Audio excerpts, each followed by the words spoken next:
This is the vlog for October 30th, 2018. I'm feeling pretty good tonight. As it turns out, we went down to the ale house to celebrate what may be our last night out eating for a long time. If we have any say about it, what happens for the rest of this week.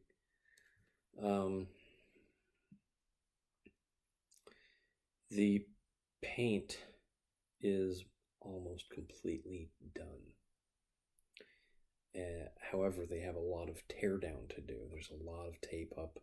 There's still zippers over a couple of the doors. Although thankfully my route downstairs is no longer blocked off.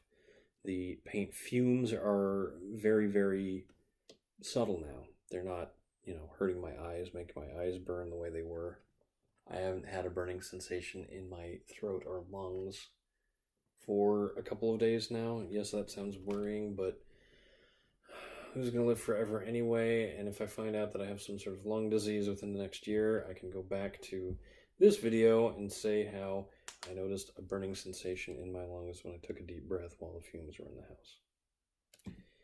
While we were out tonight at the ale house, I had Dragon's Milk Stout, which is 11% alcohol by volume, and would be affecting me a lot more right now if I hadn't also had a heaping huge plate of nachos.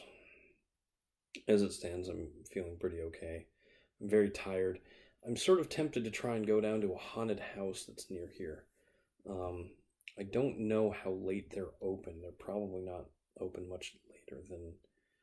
Well, if they're open till 9, that would give me half an hour to get through it. I might try and go tomorrow night. We'll see. But tomorrow night is Halloween.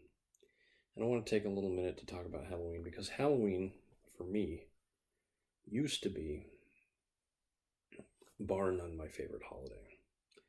There's too much... How do I put this? There's too much guilt wrapped into Christmas. I've always felt like, maybe not guilt, but regret. I think that's a better thing. I've always felt like people spend more on me than I spend on other people around Christmas time, especially my parents, who have gone out of their way to make a few Christmases truly special, at least as far as like gifts are concerned. And now that I can actually spend quite a bit of money on Christmas gifts for other people,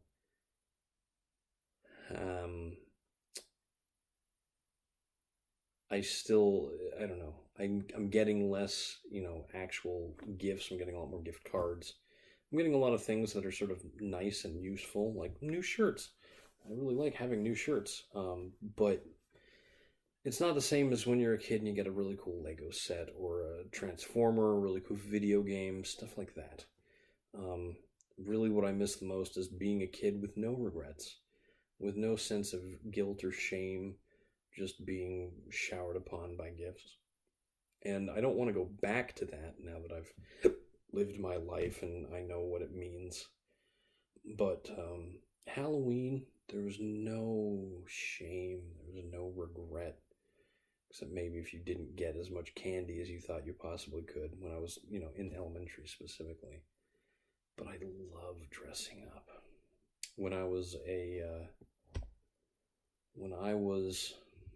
I can remember almost all of my I can remember almost all of my Halloween costumes going back to when I was probably 3.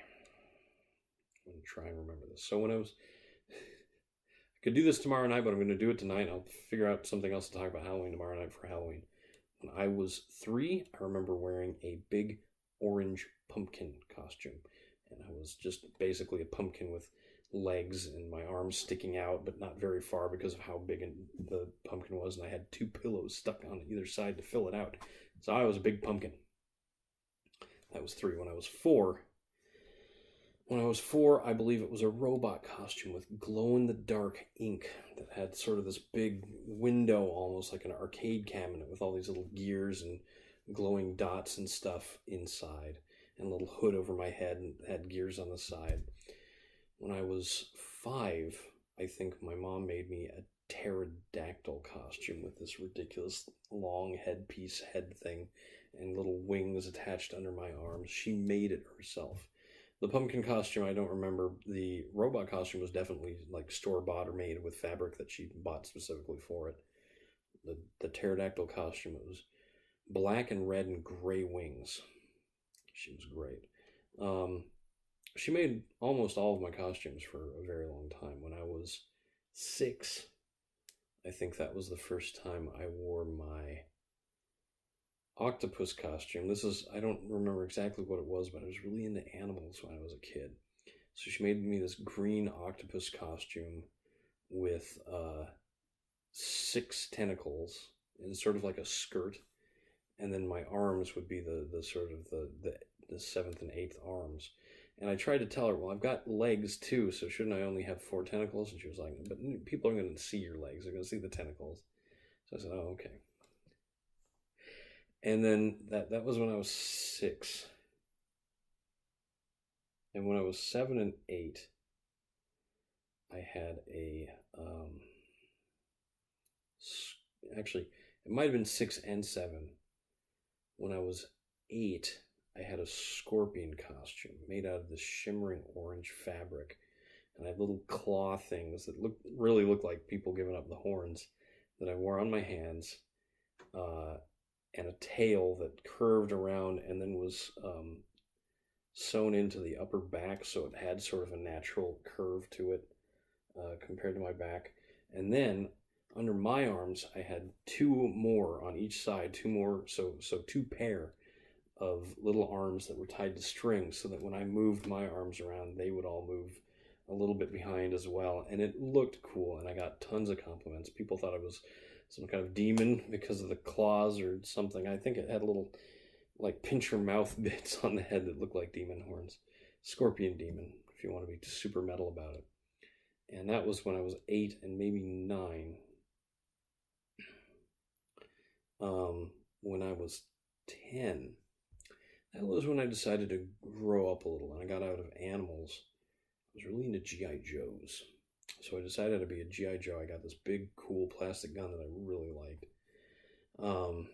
And that I'm pretty sure my parents threw out when we moved out here. This is all back in Minnesota, mind you. So I had this camouflage uniform and then camouflage cover for a bike helmet I had. And then, so I was going to have my backpack that I was theoretically going to put candy in, although I ended up with a pillowcase, which is what I think most people have anyway. My big gun and my camouflage uniform and a helmet. Well, this is Minnesota. So that particular year, which was 1991, I was 10 years old. It blizzarded the night of Halloween. We had 3 feet of snow the next day. So I went trick-or-treating in an actual blizzard. It wasn't really a blizzard because there wasn't a lot of wind and it wasn't particularly cold. But it was a snowstorm and it was a very heavy snow. So we were, tromping up and down. I was very warm because of this outfit.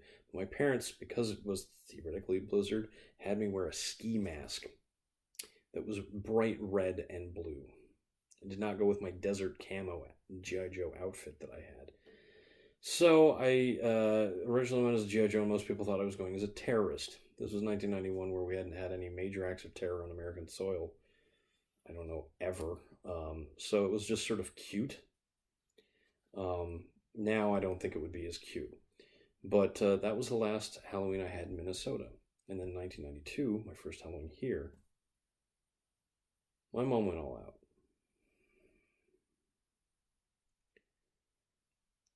For whatever reason, I decided not to do any G.I. Joe or human-like thing, and I had gotten into Dungeons and Dragons when we moved out here. Right before we moved out here, actually. So I asked my mom to make a 3-headed dragon costume. And this thing is wild. It still fits my mom, so sometimes she wears it on Halloween to impress the kids. But the idea was that it had little arms around my waist. And then my actual arms each had a puppet dragon head, and then I had a whole dragon head that went over my head, wings tied to the back, and a tail out behind me. So I was walking around. However, the costume presented logistical problems that I had not thought of being 11 years old at the time. I couldn't really hold my candy bag in the mouths of the dragons, so I was usually reduced to wearing one dragon head on one hand and carrying the candy bag on the other. And then to actually open it was more difficult, so I ended up ditching both dragon heads. My poor dad had to carry them around. And the whole costume was a little thin, and it was much warmer here than it was in Minnesota, but it was still quite cold to be wearing basically with nothing but maybe a sweatsuit underneath. So I ended up shivering and came home and put back on my old G.I. Joe costume to finish out my first ever Halloween here. And I think that G.I. Joe costume probably got worn again the next year, which was in all likelihood one of the last years I ever did trick-or-treating. I kept going out for a few years after that, but I don't know that I dressed up. I just like going out for Halloween. I like walking around and seeing people dressed up in their costumes, having fun. It's the adventure, you know. It was the only time of year we actually got to go out sort of exploring at night. And the whole neighborhoods looked really different at night, especially walking. I remember being driven around in my parents' car, and so I sort of knew what the layout of the neighborhood, and I knew what the neighborhood was like when it was light out, so I could figure out where we were going at night. But it's so different being in a car being driven around in the dark than actually walking around in the dark. And it was the adventure, you know, the quest for candy. I'm too old for it now. And if I had ate that much candy over the course of a month or a week, which was usually all it took, I'd rot out my teeth and get diabetes. So I don't do that anymore. But every now and then, I could just go for a walk. I put on my fedora, maybe a big trench coat, tell everybody I'm going as a detective, and just sort of enjoy the evening. It also rains an awful lot now these days, in the end of October. It's forecast for rain all tomorrow. So I don't know how many kids are actually going to get. With the construction, I don't know how many I'm going to be able to actually serve candy to. But it's still one of my favorite holidays. And the memories I have, obviously, have stuck with me. So let's see what it's like tomorrow night. I'm Eric Spornitz, and tomorrow will be better.